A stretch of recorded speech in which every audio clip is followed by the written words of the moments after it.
Saya kemarin bikin makalah untuk 100 harinya guru saya Kiai Haji Maimun Zubair. Tak beri judul Al-Intisar Limadhabi Syekhina. Itu diantara yang saya tulis adalah Sayyidina Umar itu pernah diprotes sama banyak sahabat, termasuk Abu Bakar, karena Abu Bakar ke Umar ini lewat penunjukan. Kata para sahabat, ya Abu Bakrin, kamu memasrahkan umat ini ke azladin nas, orang paling kasar, yaitu Umar. Tapi apa? Ketika ada sahabat yang memberanikan diri tanya Sayyidina Umar, namanya Abdurrahman bin Auf, kenapa engkau kasar pada umatnya Rasulullah SAW? Jawabnya Umar itu unik. Fawwah, laqad lintu hatta khasyitu waha fil lain, walaqad istatatu alaihim hatta khasyitu waha fis syiddah. Fa'ainal makhraj. Saya ketika lunak sama manusia, sebetulnya saya juga takut Allah ketika ngambil sikap lunak, karena lunak itu dianggap pembiaran. Bagi orang yang salah paham, lunak itu dianggap pembiaran. Kamu punya ponakan yang sering pacaran misalnya, atau sering nakal, kamu lunak, itu dianggap pembiaran. Pembiaran itu tidak mendidik. Tapi kalau kamu sebagai Pak Lepade terkenal keras, ponakmu ya ora tau sowan, itu ya ora iso didik, sama saja. Orang kau berdidik, sowan saja gak berani, ketemu kamu lari gitu. Intinya apa? Terlalu lunak juga ada masalah, yaitu dianggap pembiaran. Terlalu keras juga ada masalah, kan hakikatnya nggak bisa didik. Orang-orang yang terlalu keras sama masyarakat ini kan nggak kau berdidik, karena wong roh wis melayu. Tapi nak terlalu apian, kayak kula ini nyongkomu ya masih tambarno itu kan ya repot ya. Sehingga ngendikane Sayyidina Umar, fawwah laqad lintu linnas hatta khasyitu wa fil lain. Ketika saya ngambil sikap lunak, sebetulnya saya juga punya khasyah, karena dianggap pembiaran. Tapi ketika saya terlalu ekstrim, saya juga takut Allah. Jangan-jangan itu tanfir, menjadikan orang jauh dari orang-orang soleh, karena yang soleh terlalu keras. Fa'inal makhraj. Lalu jalan keluarnya gimana? Ya jalan keluarnya tadi, wasatiyah tadi. Jangan lunak yang sampai pembiaran, ya jangan keras sampai orang tanfir. Ukurannya apa? Ya tanya anak-anak PSK nanti karena yang baru mengkaji apa wasatiyah. Jadi saya mohon referensi itu sebanyak-banyaknya, karena terus ada lagi saya punya cerita, ada seorang wali yang kalau doa itu agak neror Allah, tapi itu kalau nggak wali nggak boleh, harus jadi wali dulu baru boleh. Karena kalau wali itu keliru-keliru itu ya tetap sama Allah dibahasakan isek itu berontok. Enaknya kekasihnya Allah kan gitu. Makanya diantara doanya Habib Ali Al-Habsyi Sohibu Simti Duror itu doanya, tapi kamu tidak boleh melakukan doa ini, dosa ya. Kalau nggak wali dosa. Itu doanya gini, waj'al sayyiati man ahbabta. Jadikan kesalahan saya itu kesalahan orang yang kau cintai. Jadi kamane cara Jawa wis kadung disayang, salah-salah wis bener gitu. Jadi waj'al sayyiati man ahbabta. Jadi kalau orang yang sudah super itu salahnya jadi apa? Tapi ya udah salah sampai kayak zina maling, itu parah itu. Ada seorang wali doa di depan Rasulullah itu gini, ya Allah, jenengan punya dua pilihan. Jika jenengan menjadikan saya orang soleh, surroh habibuka, maka kekasihmu ini akan senang. Dan yang susah itu musuh kamu, yaitu iblis, musuh engkau. Tapi jika engkau ingin saya ini dolim, jadi orang dolim, yang susah itu kekasihmu, yaitu Nabi Muhammad SAW, yang seneng musuhmu, yaitu iblis. Mohon jenengan milih mawon, nyeneng no kekasihmu, apa nyeneng no musuhmu gitu. Ya sudah kan, Allah tidak punya pilihan.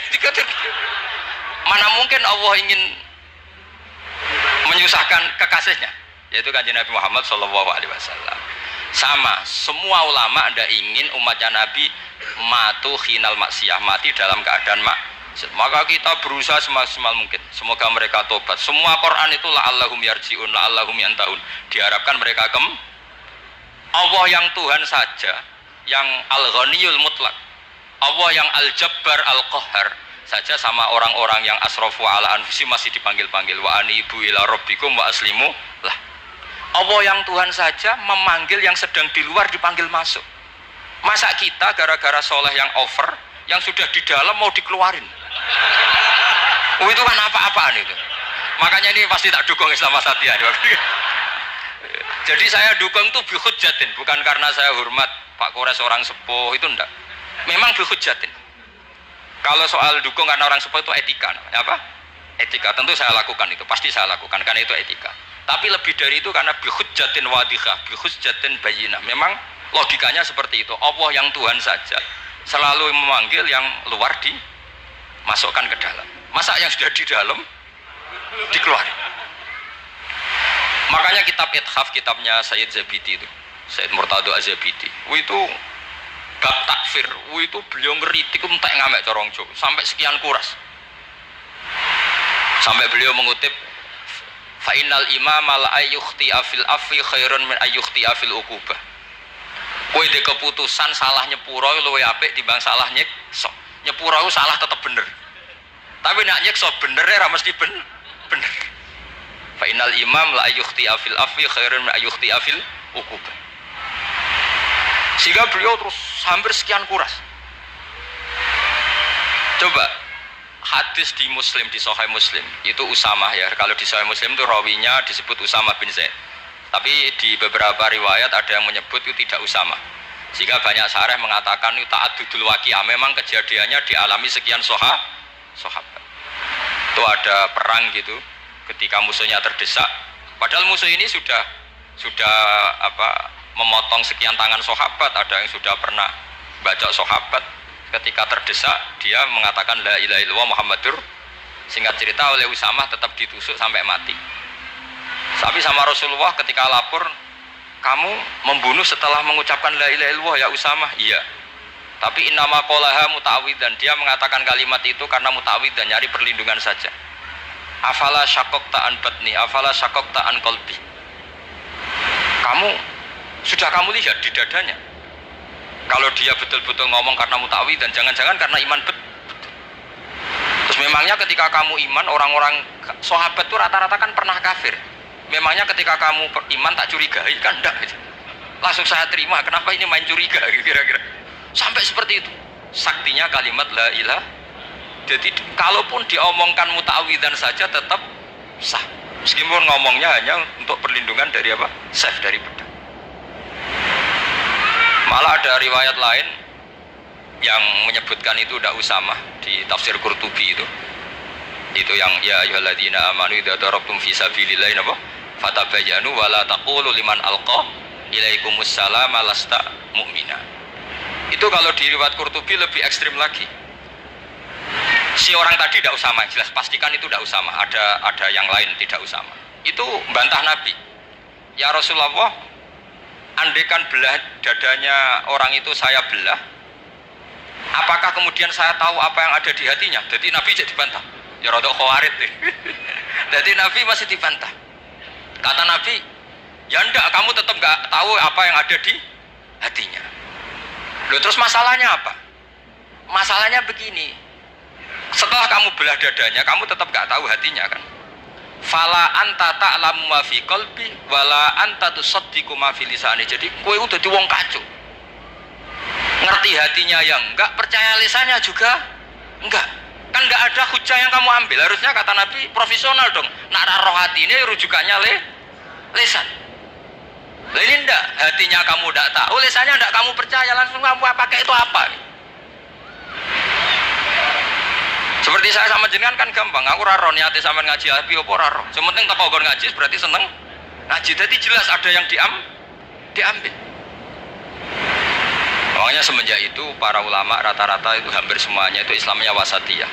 Karena ciri khas agama ini adalah wallahu yad'u ila daris salam. Selalu memanggil-manggil supaya orang masuk. Enggak ada ayat wallahu yukhriju min daris salam itu kan.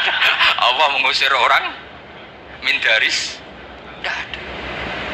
Nah, kalau sampean salahnya orang yang dicintai kayak Nabi Adam nasib sampean.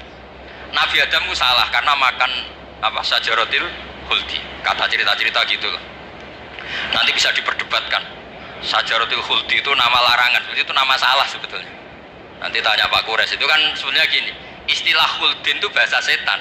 Hal adulluka ala sajaratul khuldi wa mulki la yabla. Jadi iblis itu goda Adam, kamu ingin mangan pohon keabadian. Jadi kalau kita istilahkan sajaratul khuldi berarti mengesahkan istilah yang dipilih setan. Jadi masalah. Makanya saya gak sukanya anut-anut umumnya wong muni sajaratul khuldi ya ikut Sajaratul khuldi, tapi ini sebetulnya bahasa yang dipakai setan. Singkat cerita Nabi Adam itu akhirnya makan tapi tidak banyak, makanya sebagian aja diredaksikan dzaqo itu ngicipi. Makanya ada akala, berarti zauk juga disebut aklu, tapi aklu yang sedikit disebut zauk atau dzaqo. Nah, ketika makan itu Allah duka, tapi duka be orang yang dicintai, diwarai. Cung Adam, kowe tak warai donga supaya tak sepuro. Jadi kaya anak ape minggat wong disayang, disangoni wis minggatlah tak sangon. Makanya waj'al sayyiati man ahbabta. Disangoni fatalaqa Adam min rabbi kalimatin fataba alaih. Makanya saya kalau baca ayat itu cek enak itu sangoni. Maca iki cung yo engko ben dadi minggat digani HP mbek dhuwit engko nek wis kepen mulai ya semulai.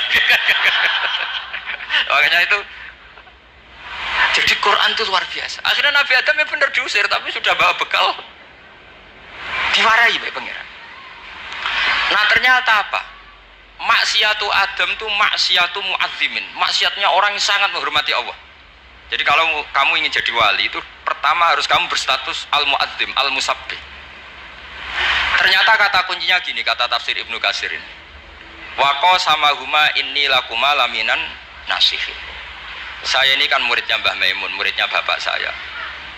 Kan gak kebayang orang pakai namanya Allah kemudian dusta. Jadi Nabi Adam dirayu setan kayak apa itu gak pernah tertarik.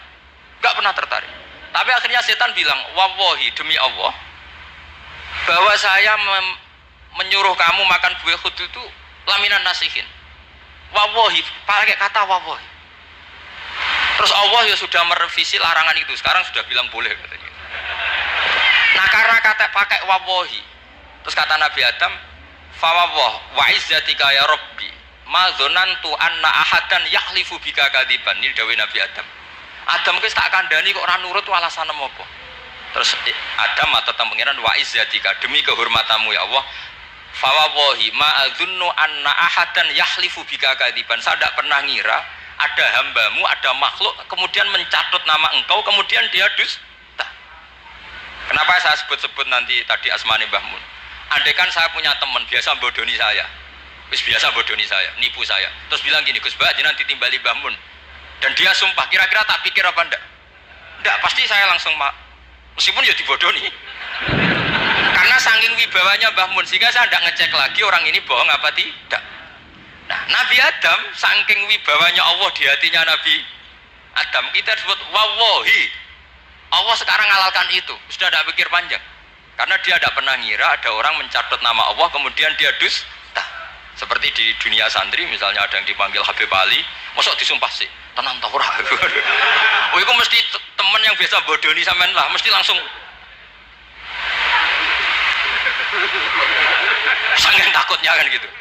Sampean takut istri dibilangi teman, bojomu nelpon. Wah, ulang.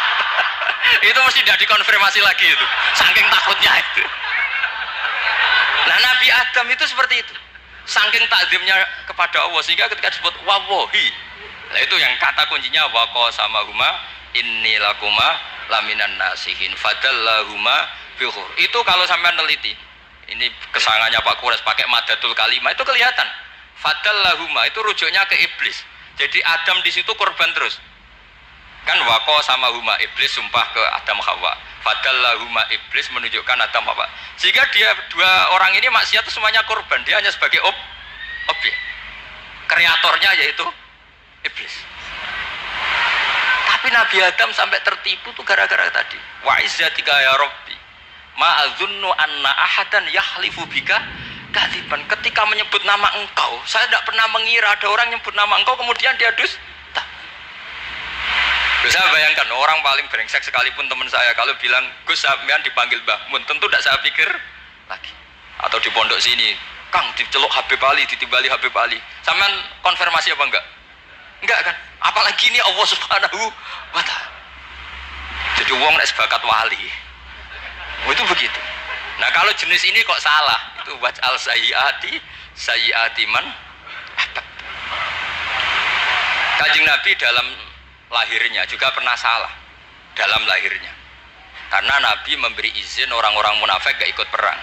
Salahnya secara fikih adalah kewajiban perang zaman itu, karena zaman itu memang orang-orang kafir juga merangi kita, sehingga kita dibolehkan merangi. Jangan hanya cerita Nabi perang berarti perang syariat aja gitu. Nabi perang karena diperangi. Jelas ayatnya udzina lilladzina yuqatalun, diberi izin bagi yang ngalami yuqatalun, diperangi baru diberi izin perang. Jangan langsung bangun tidur perang, itu enggak ada ayatnya.